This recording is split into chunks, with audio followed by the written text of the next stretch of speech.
Hello नमस्कार, मैं doctor Rajneesh Kumar आप सभी का एक बार फिर से हार्दिक स्वागत करता हूं। यूपी टीजीटी के प्रैक्टिस सेट के अंतर्गत हम तीसरे सेट के साथ पुनः उपस्थित हैं और उम्मीद है कि सेट नंबर 1 और 2 को देखने के बाद आप सभी को बहुत सारे प्रश्नों के बारे में पता चला होगा। आज उसी क्रम में हम क्वेश्चन नंबर 86 से अगले 125 तक प्रश्नों पर विचार करेंगे और देखेंगे कि किस तरीके के सवाल पूछे गए हैं। क्वेश्चन नंबर 86 है इसमें कि नाटक के लिए रंगमंच होना चाहिए, रंगमंच के लिए नाटक नहीं। ये किसका कथन है? आप ध्यान दीजिए, एक समय था कि लोगों का मानना था कि नाटक रंगमंच को ध्यान में रखकर लिखा जाना चाहिए, न कि रंगमंच के लिए नाटक। इसको लेकर काफ़ी विवाद था। ठीक है, भारतेंदु युग से शुरू होकर प्रसाद युग में और आधुनिक काल में जो मोहन राकेश इत्यादि का नाटक है, तो इसको लेकर काफ़ी नाटककारों में और जो उसका मंचन करने वाले लोग थे उसमें डिबेट था। तो कई नाटककारों का मानना ये था कि नाटक स्वतः अपने आप हमें लिखना है, हमको रंगमंच को ध्यान में नहीं रखना है। कई लोगों का मानना था कि भाई जब नाटक रंगमंच पर ही नहीं खेला जाएगा तो फिर इसको लिखने का मतलब क्या होगा। तो कई बार आप देखेंगे कि अंधेर नगरी को आप आसानी से रंगमंच पे प्रस्तुत कर सकते हैं, आधे अधूरे को प्रस्तुत कर सकते हैं, आषाढ़ का एक दिन जो नाटक है उसको भी आप रंगमंच पे प्रस्तुत कर सकते हैं। लेकिन जब आप जयशंकर प्रसाद के नाटकों को पढ़ेंगे, चंद्रगुप्त हो गया, उसमें ढेर सारे पात्र हैं, बहुत सारे अंक हैं और उसकी जो भाषा शैली है वो तो बहुत ही कठिन है, तो उसको लेकर काफ़ी दिक्कत हो जाती है। तो इसी संदर्भ में ये प्रश्न बना है कि नाटक के लिए रंगमंच होना चाहिए, रंगमंच के लिए नाटक नहीं। यह कथन किसका है? तो ये होगा जयशंकर प्रसाद का। इसमें ऑप्शन दिया मोहन राकेश, मुद्रा राक्षस, राम कुमार वर्मा और जयशंकर प्रसाद। जयशंकर प्रसाद ने भी कुछ निबंध लिखा था जिसमें किसका जिक्र किया है उन्होंने। क्वेश्चन नंबर 87 चंद्रिका का पर्याय है। आप देख रहे हैं प्रभाती से लगातार प्रश्न पूछे जा रहे हैं। ए चंद्रहास, बी रजत, सी कौमुदी, डी स्वर्ण किरण। तो चंद्रिका, आपने एक रचना का नाम भी सुना होगा, रामचंद्रिका। रामचंद्रिका के विरोध में कृष्ण चंद्रिका लिखी गई। फिर कई लोगों का नाम भी रहता है चंद्रिका। सब हर एक गांव में एक एक चंद्रिका होते हैं। ठीक है, तो इसी का पर्याय पूछा है। इसका पर्याय क्या होगा? कौमुदी। कई बच्चियों का नाम भी होता है कौमुदी, लड़कियों का। ठीक है, तो ध्यान रखिए कि कौमुदी का पर्याय क्या है? चंद्रिका, और चंद्रिका का पर्याय कौमुदी। रजत माने क्या होता है? चांदी होता है, जानते हैं यार। क्वेश्चन नंबर 88 सांप्रदायिक समस्या पर लिखा गया उपन्यास कौन है? सांप्रदायिक समस्या मतलब कि देश विभाजन के ऊपर लिखा गया जो उपन्यास है, कौन सा है इसमें? कई बार सांप्रदायिक समस्या को देश विभाजन भी लिख देता है, तो दोनों एक ही भाव को प्रदर्शित करते हैं। ऑप्शन दिया है ए तमस, बी बलचनमा, सी अपने अपने अजनबी, डी बूंद और समुद्र। तो इसका सही आंसर होगा ए तमस, जो कि भीष्म साहनी द्वारा लिखा गया है। बलचनमा ये नागार्जुन द्वारा लिखा गया है। अपने अपने अजनबी अज्ञे, बूंद और समुद्र अमृतलाल नागर। तो इन उपन्यासकारों का भी नाम अपने ध्यान में रखिए और बाकी इस प्रश्न का सही जवाब है तमस। क्वेश्चन नंबर 89 प्रेम को पंथ कराल महा तरवारी की धार पे धावनो है।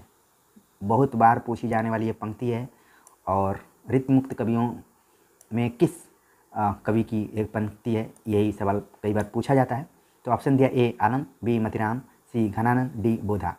तो इसका जो सही जवाब है वो है डी बोधा। और कन्फ्यूजन होता है घनानंद को लेकर, क्योंकि इन्होंने भी एक रचना, एक पंक्ति बोली, अति सूदो सने को मारा गए, जहाने कुशयानक बाक नहीं, कौन दी पाठी पढ़े हो लला मन देहूँ पदेहूँ छटाक नहीं।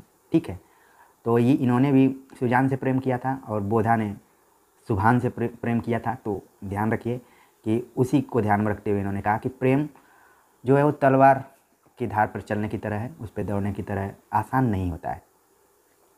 क्वेश्चन नंबर 90 निम्न में से किस कवि को अपभ्रंश का वाल्मीकि कहा जाता है? ठीक, तो जाहिर सी बात है कि वाल्मीकि जिन्होंने कि रामायण लिखा था, संस्कृत रामायण, अपभ्रंश का वाल्मीकि कहा जाता है। ऑप्शन दिया ए सरापा, बी पुष्पदंत, सी स्वयंभू, डी हेमचंद। तो इसका जो सही आंसर होगा वो होगा स्वयंभू। स्वयंभू को कई आलोचकों ने प्रथम कवि भी माना है और ये केवल अपभ्रंश का वाल्मीकि ही नहीं है बल्कि इनको अपभ्रंश का व्यास भी कहा जाता है। तो इस तरीके से जो स्वयंभू है उन्होंने राम और कृष्ण यानी कि व्यास हैं जो कि महाभारत की रचना किए थे। तो इस तरीके से जो दो संस्कृत के बड़े महाकाव्य हैं और उनके जो रचयिता हैं सब, उनके समानांतर स्वयंभू को खड़ा करके देखा जाता है। इसीलिए ये प्रश्न बना है कि अपभ्रंश का वाल्मीकि, यानी कि जो स्वयंभू है वो अपभ्रंश में लिखते थे। ये ध्यान रखिए, कई बार प्रश्न पूछा जाता है कि स्वयंभू की भाषा कौन सी है। ठीक है। क्वेश्चन नंबर 91, अरुण यह मधुमय देश हमारा, यह किसने कहा है? ये बहुत ही इंपॉर्टेंट है। और ऑप्शन दिया ए ध्रुव स्वामिनी, बी देवसेना, सी कार्नेलिया, डी मधुलिका।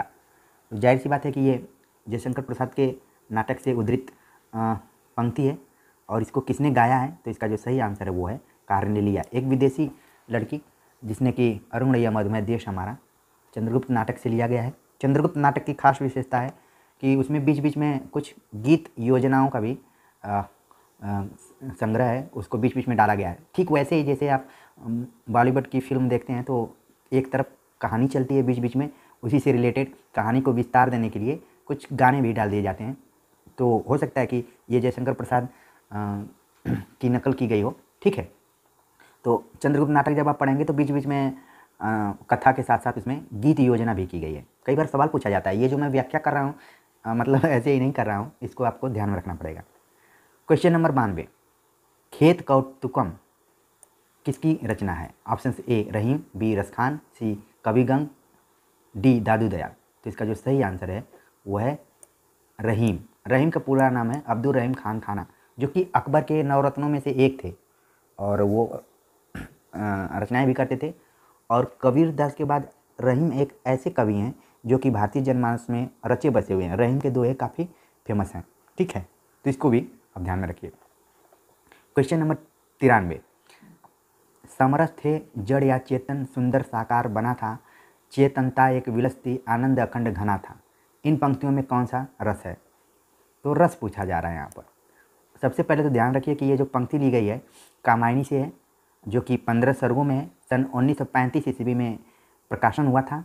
कई बच्चों को कन्फ्यूजन हो जाता है। एक बच्चे ने कमेंट्स करके लिखा, अच्छा ध्यान दीजिए, मैं जब बच्चा बोल रहा हूँ तो किसी खास एज को मैं ध्यान में नहीं रखा हूँ। सारे जितने भी प्रतियोगी छात्र हैं और वो सारे लोग हमारे उनको ही मैं बच्चे के रूप में संबोधित कर रहा हूँ। तो उन्होंने लिखा कि इसका प्रकाशन सन 1936 ईस्वी में हुआ है। तो एक कन्फ्यूज मत होइए, ये ध्यान में रखिए कि 1935 में हुआ था। जब आपको कन्फ्यूजन हो तो मूल जो किताब है उसको देखने की कोशिश कीजिए। बाकी इसीलिए मैं बार बार मूल किताबों पर जोर देता हूँ, क्योंकि ऑब्जेक्टिव किताबों से आप सही मायने में तैयारी तो कर लेंगे लेकिन कन्फ्यूजन बना रहेगा। तो ये कामायनी से ली गई पंक्ति है और इसमें पूछ रहा है कि रस कौन सा है। ठीक है, तो इसमें जो रस है वो ए श्रृंगार रस है।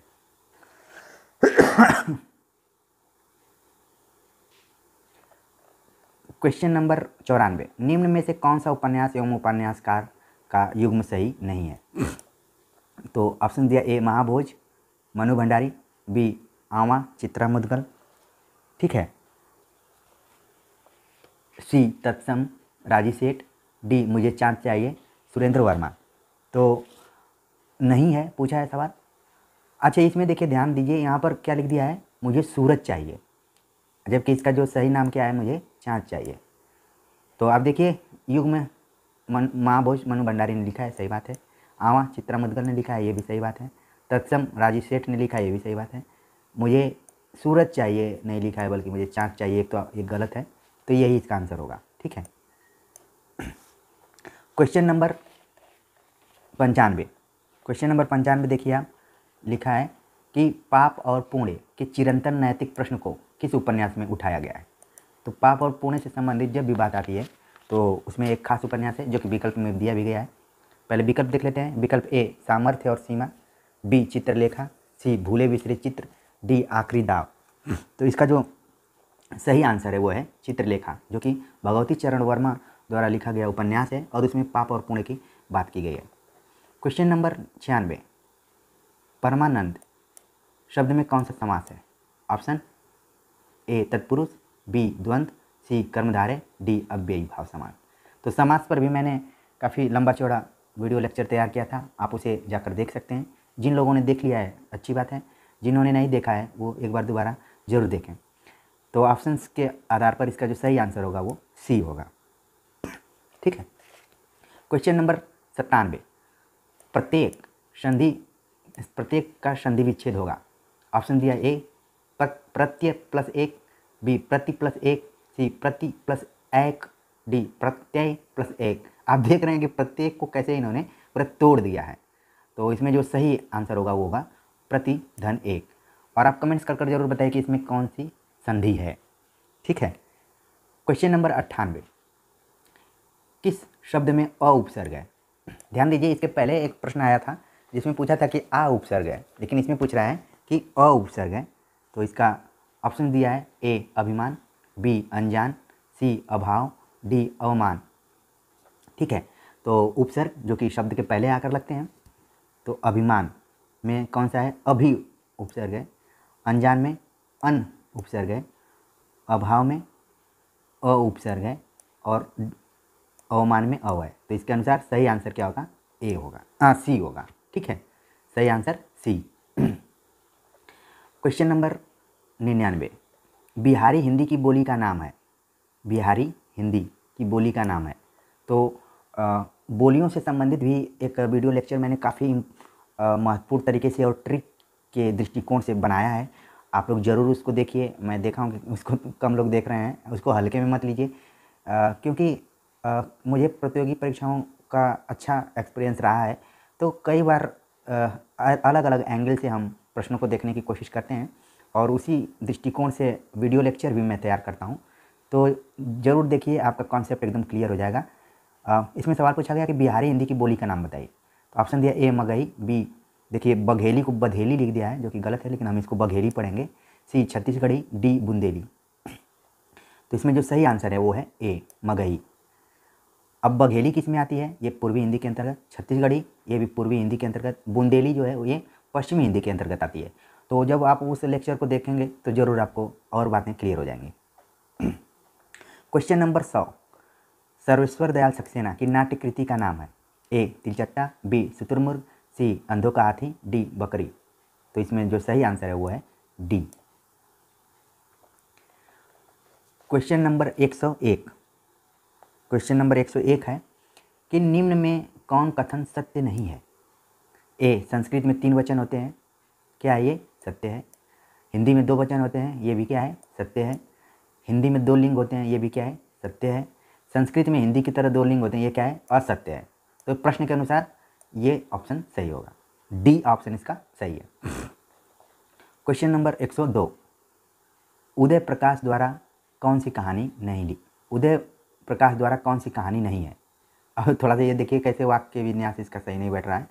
उदय प्रकाश द्वारा लिखित कौन सी कहानी नहीं है, ये होना चाहिए था। खैर प्रश्न को समझ जाइए आप कि नहीं पूछ रहा है। तो ऑप्शन दिया ए तिरिच, बी पाल गुमरा का स्कूटर, सी पीली आंधी, डी दरियाई घोड़ा। तो इसमें जो सही आंसर होगा इसका वो है पीली आंधी इनकी कहानी नहीं है। बाकी और जितने भी ऑप्शंस में कहानियाँ दी गई हैं वो सब उदय प्रकाश द्वारा लिखी गई हैं। क्वेश्चन नंबर 103, वह पथ बंधु था। वह पथ बंधु था उपन्यास के लेखक हैं। ए नरेश मेहता, बी प्रभाकर माचवे, सी भैरव प्रसाद गुप्त, डी रांगे राघव।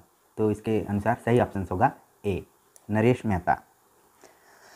क्वेश्चन नंबर 104, विज्ञान गीता की रचना किसने की है? विज्ञान गीता की रचना किसने की है? ऑप्शन ए व्यास जी, बी बाल गंगाधर तिलक, सी केशवदास, डी चिंतामणि। तो आप जानते हैं किसके जो रचयिता हैं वो हैं केशवदास। क्वेश्चन नंबर 105, निम्न में कौन सा वाणिक छंद है? छंद पर भी काफ़ी अच्छा लेक्चर मैंने तैयार किया था और उसको डीपली समझाने का प्रयास किया है। बहुत सारे लोगों ने उसको देखा भी होगा। जिन लोगों ने नहीं देखा है ज़रूर एक बार देखिए। इसमें वाणिक छंद और मात्रिक छंद 2 तरीके के छंद होते हैं। तो कौन सा वाणिक छंद है? ऑप्शन में दिया है ए दोहा, बी चौपाई, सी सवैया, डी रोला। तो इसका जो सही आंसर है वो है सी। सवैया जो है वो वाणिक छंद है और बाकी क्या है? मात्रिक छंद है। ठीक है, 11, 13, 16, 16 रोला अलग है। ठीक है। क्वेश्चन नंबर 106, स्वप्न का विलोम है। स्वप्न का विलोम क्या दिया है? ऑप्शन में ए दिवा स्वप्न, बी खुमारी, सी निद्रा, डी जागरण। तो इसका जो सही आंसर होगा वो होगा डी जागरण। क्वेश्चन नंबर 107, ओछे की प्रीति भालू ओछे की प्रीति बालू की भीति का भाव है। मतलब ये भी लोकोक्ति और मुहावरे से जुड़ा हुआ प्रश्न है। ए बालू की दीवार कमज़ोर होती है, देखिए कितना हल्का मतलब ऑप्शन बनाया हुआ है, तुरंत आप बोल देंगे कि ये नहीं सही होगा। बी, ओछे लोग बालू की दीवार बनाकर रहते हैं। सी, बालू की दीवार की भांति ओछे लोगों का प्रेम अस्थायी होता है। डी, बालू ओछा पदार्थ है। तो जो एकदम सॉलिड आपका ऑप्शन है वो क्या है, सी है। क्वेश्चन नंबर 108, नटों मतलब एक जाति है के जीवन संघर्ष का उल्लेख किस उपन्यास में नहीं है। ठीक है, तो ऑप्शन दिया कब तक पुकारूं, शैलूस, एक कट गया है, शैलूस, सी झूला नट, डी सेवा सदन। तो आप देख रहे हैं कि डी इसका आंसर सही होगा। सेवा सदन जो है वो नारी की पराधीनता को केंद्र में रखा गया है उसमें। तो नटों के जीवन के संघर्ष पर आधारित जो उपन्यास है, ये तीनों उपन्यास हैं, तो ध्यान में रखिए, कई बार ये वन लाइनर में भी आ सकता है। क्वेश्चन नंबर 109, आदिकाल को प्रारंभिक काल नाम किसने दिया है। Option A doctor Grierson, B Mishra Bandhu, C Mahavir Prasad Dwivedi, D Hazari Prasad Dwivedi. तो इसका जो सही आंसर है वो है मिश्र बंधु। मिश्र बंधुओं के बारे में मैंने चर्चा की थी कि कौन कौन से इसमें शामिल हैं, कई बार सवाल पूछा जाता है। जब हम जेएनयू प्रवेश परीक्षा से संबंधित प्रैक्टिस सेट हल करा रहे थे तो उसमें कई बार इसका जिक्र मैंने किया है, यहाँ भी कर दे रहा हूँ। गणेश बिहारी, श्याम बिहारी, सुखदेव बिहारी। ठीक है, क्वेश्चन नंबर 110, अधिकार खोकर बैठना यह महादुष्कर्म है, इस पंक्ति के रचयिता कौन है। Option A Ramdhari Singh Dinkar, B Maithili Sharan Gupt, C Nirala, D Subhadra Kumari Chauhan. तो इसका जो सही आंसर है वो है ए। क्वेश्चन नंबर 111, वागर्थ पत्रिका कहाँ से प्रकाशित होती थी। Option A Mumbai, B Varanasi, C New Delhi, D Kolkata. तो इसका जो सही आंसर है वो क्या है, कोलकाता है। वागर्थ पत्रिका का प्रकाशन कोलकाता से होता है। क्वेश्चन नंबर 112, हम विश्वपाई जन्म के इस काव्य कृति के रचनाकार हैं। काव्य कृति के रचनाकार कौन है। ऑप्शन दिया ए सुभद्रा कुमारी चौहान, बी रामनरेश त्रिपाठी, सी बालकृष्ण शर्मा नवीन, डी गोपाल सिंह नेपाली। इसका जो सही आंसर है वो है सी है, बालकृष्ण शर्मा नवीन। ये नवीन जो इसमें लगा हुआ है ये कामा इन्वर्टेड कामा में होना चाहिए, कई बार ये उपनाम है इनका। क्वेश्चन नंबर 113, निम्न में से किसके लिए प्रसिद्ध नहीं है। निम्न में से कौन किसके लिए प्रसिद्ध नहीं है। ए ऑप्शन दिया ए उपमा के लिए कालिदास, बी करुणा के लिए भवभूति, सी अलंकार के लिए भामा, डी वक्रोक्ति के लिए क्षेमेंद्र। तो आप जानते हैं कि उपमा कालिदासस्य, ये सही है। करुणा के लिए है भवभूति, एको रस करुणा, ये भवभूति के लिए होता है। अलंकार के लिए भामा, अलंकार शास्त्र के प्रवर्तक ही हैं ये संप्रदाय के। वक्रोक्ति, ये ऑप्शन जो है प्रश्न के अनुसार गलत है, तो ये ही इसका सही आंसर होगा। वक्रोक्ति के लिए कौन है, कुंतक का नाम आता है, जबकि क्षेमेंद्र जो है वो औचित्य से संबंधित है। क्वेश्चन नंबर 114, राधा वल्लभ संप्रदाय का प्रवर्तन किसने किया। ऑप्शन से वल्लभाचार्य, डी मध्वाचार्य, सी हित हरिवंश, डी सूरदास। तो इसका जो सही जवाब है वो है सी है हित हरिवंश।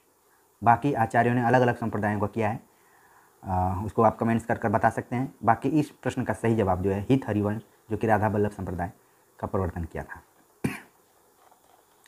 क्वेश्चन नंबर 135, अहेतुकी, अहेतुकी का शुद्ध रूप है। देख रहे हैं कि शुद्ध अशुद्ध से संबंधित भी प्रश्न पूछे जा रहे हैं, तो इसमें आ गया पहला प्रश्न। ए दिया अहितुकी, बी अहेतुकी, सी वेतुकी, डी अभितुकी। तो इसका जो सही जवाब है वो है बी अहेतुकी। इस पर छोटा ऊ की मात्रा यहाँ पे है। ठीक है, तो शुद्ध अशुद्ध शब्दों को भी थोड़ा सा आप देख लीजिएगा। क्वेश्चन नंबर 116, निम्न में से किस कवि ने सतसई की रचना नहीं की है। आप जब हिंदी साहित्य का इतिहास पढ़ेंगे, खासतौर से भक्ति काल के और रीति काल के कुछ ऐसे कवि हैं जिन्होंने खूब सतसई पर रचना की है, जबकि आप जानते हैं कि सतसई के लिए ज़्यादा फेमस जो कवि है वो है बिहारी, लेकिन उनके अलावा लोगों ने सतसई लिखा हुआ है। तो इसमें से पूछा कि कौन नहीं लिखा है, तो मतिराम ऑप्शन में दिया है मतिराम, ए मतिराम, बी सेनापति, सी बिहारी, डी वृंद। तो इसका जो सही जवाब होगा वो ऑप्शंस के अनुसार सेनापति ने सतसई नहीं लिखा है, बाकी तीनों मतिराम, बिहारी और वृंद ने सतसई लिखा हुआ है। क्वेश्चन नंबर 117, निम्नलिखित में से द्वंद्व समास बताइए। द्वंद्व समास जिसमें कि दोनों पद प्रधान होते हैं। ठीक, जब आप समास से संबंधित भी वीडियो लेक्चर देखेंगे तो आपको और बातें क्लियर हो जाएंगी। इसमें ऑप्शन दिया ए शोकाकुल, बी सर्वोत्तम, सी वीर पुरुष, डी पाप पुण्य। तो आप देख रहे हैं पाप और पुण्य ये क्या है, द्वंद्व है। क्वेश्चन नंबर 118, महाप्राण ध्वनियाँ व्यंजन वर्ग में किससे संबंधित हैं। अब आप देख रहे हैं कि अल्प प्राण, महाप्राण, सघोष, अघोष, इन पर मैंने एक बहुत ही बेहतरीन वीडियो बनाया है, आप ज़रूर उसे देखिएगा और पूरा कॉन्सेप्ट आपका क्लियर हो जाएगा। और कमेंट्स कर भी हमें बताइएगा कि आपको समझ में आया कि नहीं। तो महाप्राण के लिए मैंने सूत्र बनाया था 24, ठीक है, और अल्प प्राण के लिए 135। तो अब 24 के अनुसार इसमें देख लिए कौन सा सही आंसर होगा, दूसरा और चौथा। क्वेश्चन नंबर 119, जो शीघ्र ही किसी बात या युक्ति को सोच ले उसे कहेंगे। ए सहमति, बी व्युत्पन्नमति, सी प्रत्युत्पन्नमति, डी सम्मति। ठीक है, अब मति मति सब में दिया हुआ है। तो जो शीघ्र ही किसी बात या युक्ति को सोच ले उसे क्या कहा जाता है, प्रत्युन्नमति। मतलब कि वाक्यांश के लिए एक शब्द, इससे संबंधित ये प्रश्न है। क्वेश्चन नंबर 120, अंजू दीदी किस विधा की रचना है। ऑप्शन दिया ए कविता, बी नाटक, सी कहानी, डी उपन्यास। तो इसका जो सही आंसर होगा वो नाटक, उपेंद्र नाथ अश्क का नाटक है अंजू दीदी, जो कि कई पाठ्यक्रमों में लगा हुआ है। क्वेश्चन नंबर 121, न बहुत गर्म न बहुत ठंडा क्या कहलाता है। ये भी वाक्यांश के लिए एक शब्द है। ऑप्शन दिया है समशीत, बी सम उष्ण, सी उष्ण कटिबंध, डी समशीतोष्ण। तो इसका जो सही जवाब है वो है डी। क्वेश्चन नंबर 122, निम्न में से दलित आत्मकथा नहीं है। एक तो सामान्य रूप से आत्मकथा लिखा है हिंदी के साहित्यकारों ने, और एक अलग धारा चल गई जिसको कि दलित आत्मकथा कहा जाता है। उसी से संबंधित प्रश्न है कि निम्नलिखित में से दलित आत्मकथा नहीं है। तो ऑप्शन दिया ए अपने अपने पिंजरे, बी जूठन, सी तिरस्कृत, डी मेरी असफलताएं। तो जो चारों विकल्प दिया गया चारों आत्मकथाएं हैं, लेकिन इसमें दलित आत्मकथा जो है वो नहीं है, मेरी असफलताएं। बाकी अपने अपने पिंजरे, जूठन, तिरस्कृत, ये सब दलित आत्मकथाएं हैं। क्वेश्चन नंबर 123, भाषा की सार्थक लघुत्तम इकाई है। लघुत्तम इकाई, ऑप्शन दिया ए शब्द, बी पद, सी ध्वनि, डी वाक्य। तो सबसे छोटी जो इकाई होती है वो है ध्वनि। क्वेश्चन नंबर 124, शिवराज भूषण ग्रंथ किसका विवेचन मिलता है। शिवराज भूषण ग्रंथ में किसका विवेचन मिलता है। तो पहले तो एक ग्रंथ किसका है, ये महाकवि भूषण का है, जो कि रीतिकाल के कवि हैं और इन्होंने वीरता प्रधान कविताएं लिखी हैं। तो इसमें शिवराज भूषण कैसा ग्रंथ है। ऑप्शन दिया ए रस, बी ध्वनि, सी अलंकार, डी औचित्य। तो इसका जो सही आंसर होगा वो होगा अलंकार। क्वेश्चन नंबर 125, कबीर किस शासक के समकालीन थे। ए हुमायूं, बी अकबर, सी सिकंदर लोदी, डी बहादुर शाह जफर। तो इसका जो सही जवाब है वो है सी है, सिकंदर लोदी। और ये कहा जाता है कि सिकंदर लोदी कबीर को दंड स्वरूप उनके पैरों में जंजीर बांधकर तालाब में या नदी में फेंकवाया था, ऐसा किंवदंती है। कई बार इससे संबंधित भी प्रश्न आ जाते हैं। तो इस तरीके से हमने यूपी टीजीटी सन 2013 का ये प्रश्न पत्र था, उसको हल किया और ये देखने की कोशिश की कि टीजीटी हिंदी में किस तरीके के सवाल पूछे जाते हैं। हो सकता है कि कुछ सवाल इससे दोहराए भी जाए, और जिन लोगों ने इस प्रैक्टिस को गंभीरता से देखा होगा उन्हें निश्चित तौर पर लाभ मिलेगा। और हम इसी उम्मीद से इस प्रैक्टिस सेट को कंटिन्यू रख रहे हैं। तो कमेंट्स कर ज़रूर बताइए कि ये लेक्चर आप सभी को कैसा लगा। मिलते हैं एक नए सेट के साथ, तब तक के लिए।